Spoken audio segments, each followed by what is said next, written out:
This is a non-traditional garden, I would call it anyways, because this is zone 6A, and this is West Michigan. And what we have here is a Musha Baju, or Japanese banana. And this is a banana that will survive winters in up to zone 5, actually, probably 5B. And it does really well here. The thing about it is when you get your first frost, you got to cut it down and mulch it really heavy, and it comes back every year. And it actually comes back bigger. And the cool thing about it is once you have one, you have pretty much an infinite supply of these Musha Bajus, because you get these little suckers that come up at the base of the tree, which can be transplanted somewhere else, which I did here. So this is basically the offshoots of that one. This one's been out for about 2 years. This tree itself is 3 years old. It grows probably, 6, 7, 8 feet a year. Right now it's much taller than me, and I'm 5'10", and I'll give you a look at some of the leaf structure here, but look how large that leaf is compared to my hand.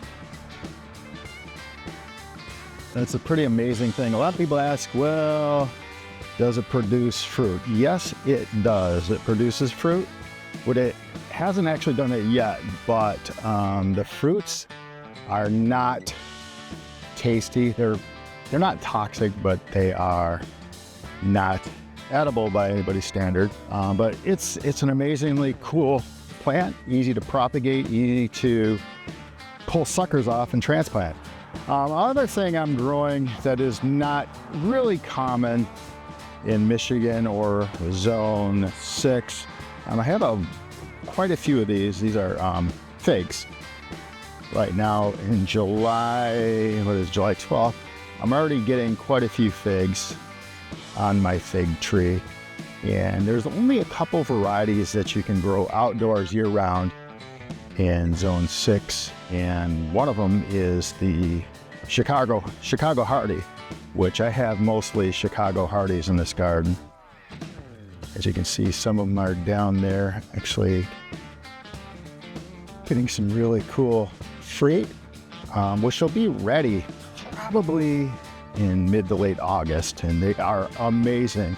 But another variety that I have is the Olympia fig, which will do okay in zone 6 as well.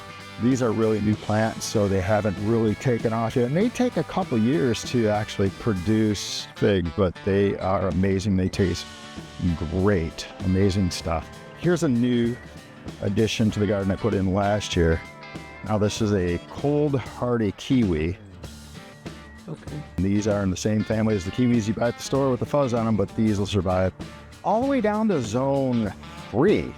So you can grow them even further north than here, and they produce massive amounts of very small kiwi fruits. It tastes pretty much the same as the kiwis you buy at the store. It's year 2, and it's doing really well. However, it takes probably at least 3 years before you start getting fruit off of it, but they are edible. They're very tasty. People love them. I got my favorite wine grape. It's Gamay Noir, which does well in this climate. Got a couple of those. And I got some Chamberson vines here, which are getting eaten by some bugs and actually crowded out by the cucumbers and watermelon I got down here. But next year, as these vines mature, I won't have any of this stuff growing here. I'll get rid of that. I've got the ever classic elephant ear plant, which they are fairly tropical. They get very large. Planted that in late April. And then over here, these are pretty amazing plants. Again, it's July 12th. And these are castor bean plants. And these right now are about 4 feet tall, and they will get up to probably close to 12 feet. And they're originally from Western Africa, so they will die in the winter, but they do produce a lot of seeds. Have an infinite supply of seeds to grow castor bean. They are extremely toxic. If you all remember Breaking Bad, the seeds produce ricin, which is extremely toxic, deadly. But right here, you can actually see some of the seeds right there that ultimately will turn into the seeds for the castor bean.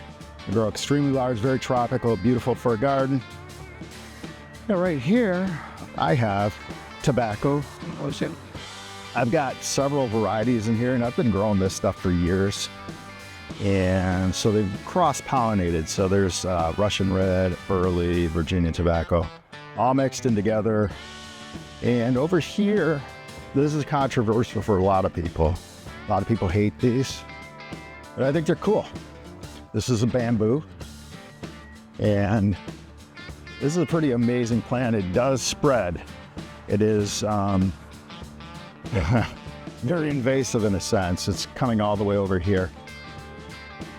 It's a cool plant because, God, right now, it's over 15 feet tall, and it's year 3 that I've had this in the garden.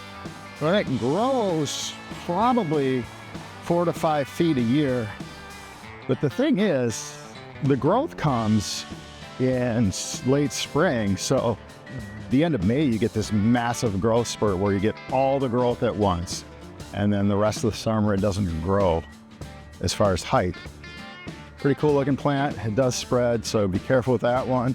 And then behind this, I have a ginkgo biloba tree, which is probably the oldest tree in the world. I think this tree existed about the same time the dinosaurs did. So it's been around for over 200 million years.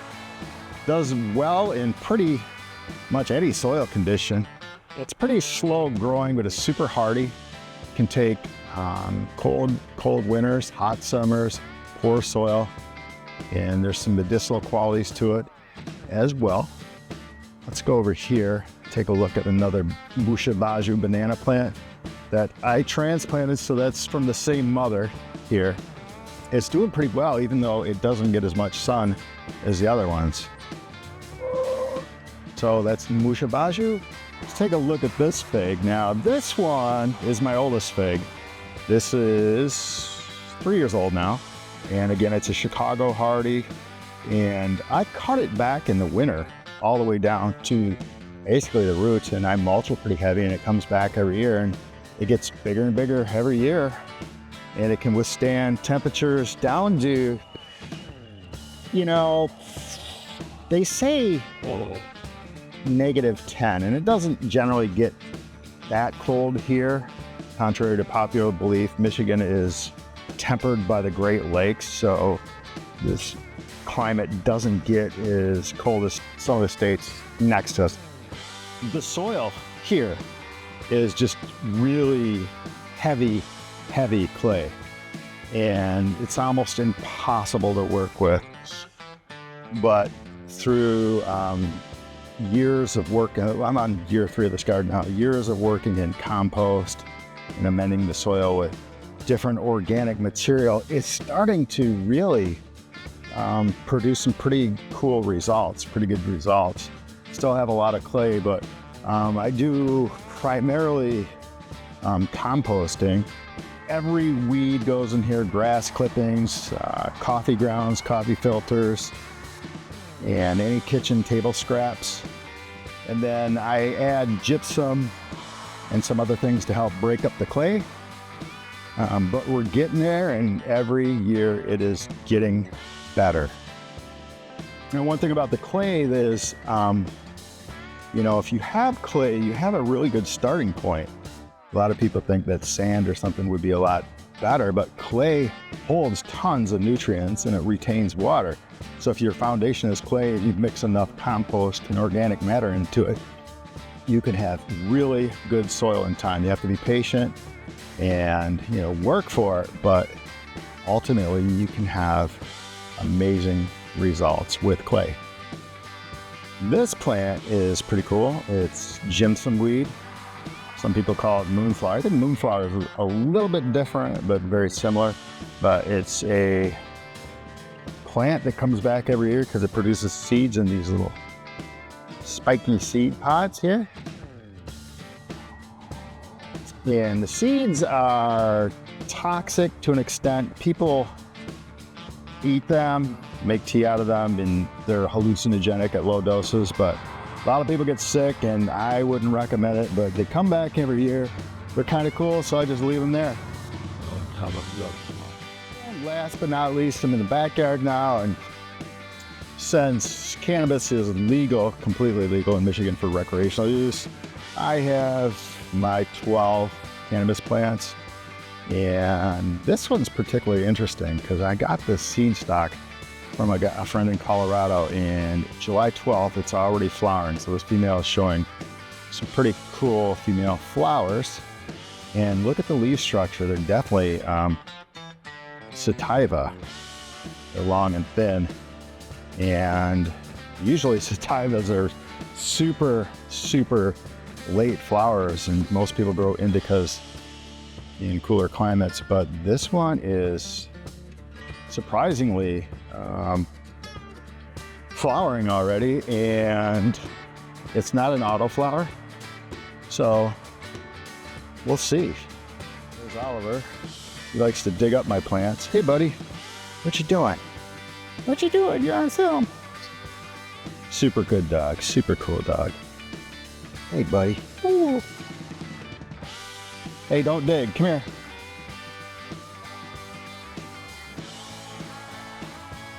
Swim.